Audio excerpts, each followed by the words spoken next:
بسم اللہ الرحمن الرحیم۔ معزز ناظرین، حضرت یونس علیہ السلام 28 سال کے ہوئے تو اللہ تعالیٰ نے آپ کو نبوت کے منصب سے سرفراز کر کے نینوا کے لوگوں کی ہدایت کے لیے مقرر کیا۔ ایک مدت تک وہاں کے لوگوں کو نیکی اور پاکیزگی کی تلقین کرتے رہے۔ آپ نے ان کو بتوں کی پوجا چھوڑ کر ایک خدا کی پرستش کرنے کے لیے کہا، مگر وہ بڑے ہی نافرمان اور سرکش تھے۔ ایک مدت تک جب آپ کی تبلیغ کا کوئی اثر نہ ہوا تو آپ بہت دل برداشتہ ہو گئے اور غصے میں آ کر ان کے لیے بارگاہ الہی میں عذاب کی دعا کی، اور بغیر خدا کا حکم سنے خود اس بستی سے نکل گئے۔ جب آپ نینوا کے سے نکل کر دریائے فرات کے کنارے پر پہنچے تو دیکھا کہ ایک کشتی مسافروں سے بھری ہوئی پار جانے کے لیے تیار ہے۔ آپ بھی اس کشتی میں سوار ہو گئے۔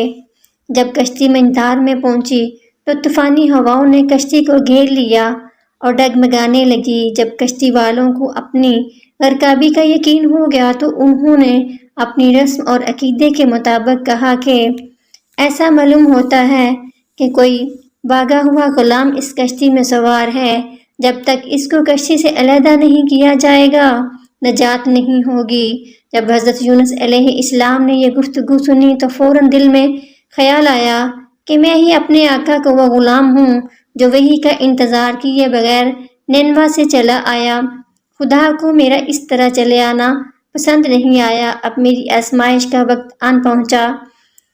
آپ نے کشتی والوں سے کہا، میں ہی اپنے آقا کا بھاگا ہوا غلام ہوں، لہٰذا مجھے دریا میں پھینک دو۔ آخر یہ طے ہوا کہ قرعہ اندازی کی جائے، جس کا نام نکلے اس کو دریا میں پھینکا جائے۔ چنانچہ 3 مرتبہ قرعہ اندازی ہوئی اور تینوں مرتبہ حضرت یونس علیہ السلام کا نام نکلا۔ اب وہ مجبور ہو گئے اور انہوں نے حضرت یونس علیہ السلام کو دریا میں پھینک دیا۔ اسی وقت خدا کے حکم سے ایک مچھلی نے آپ کو نگل لیا۔ خدا نے مچھلی کو حکم دیا کہ یونس تیرے پاس امانت ہے، تیری غذا نہیں، ان کو کوئی تکلیف نہ ہو۔ مچھلی کے پیٹ میں پہنچ کر حضرت یونس علیہ السلام نے محسوس کیا کہ میں زندہ ہوں، تو بارگاہ خداوندی میں اپنی ندامت کا اظہار کیا، کیونکہ آپ خدا کے حکم کا انتظار نہ کیا اور ناراض ہو کر نینوا بستی سے نکل آئے۔ مچھلی کے پیٹ میں آپ کو 3 قسم کے اندھیروں کا سامنا تھا: رات کا اندھیرا، مچھلی کے پیٹ کا اندھیرا اور سمندر کی گہرائیوں کا اندھیرا۔ آپ اس حالت میں بھی اس آیت کا ورد کرتے رہے، لا الہ الا انت سبحانک انی کنت من الظالمین۔ تیرے سوا کوئی عبادت کے لائق نہیں، تو پاک ہے، یقیناً میں ظالموں میں سے ہوں۔ تو اسی وقت اللہ تعالیٰ نے مچھلی کو حکم دیا کہ وہ آپ کو بغیر کسی تکلیف کے سمندر کے کنارے پر اگل دے۔ روایت میں آتا ہے کہ یونس علیہ السلام مچھلی کے پیٹ میں 40 دن تک تسبیح کرتے رہے۔ چنانچہ مچھلی نے اللہ کے حکم سے آپ کو سمندر کے کنارے پر اگل دیا۔ مچھلی کے پیٹ میں رہنے کی وجہ سے ان کا جسم ایسا ہو گیا تھا جیسا کہ پرندے کے پیدا شدہ بچہ جس کا جسم نرم ہوتا ہے اور جسم پر بال تک نہیں ہوتے۔ غرض یونس علیہ السلام بہت نحیف و نادواں حالت میں خشکی پر ڈال دیے گئے۔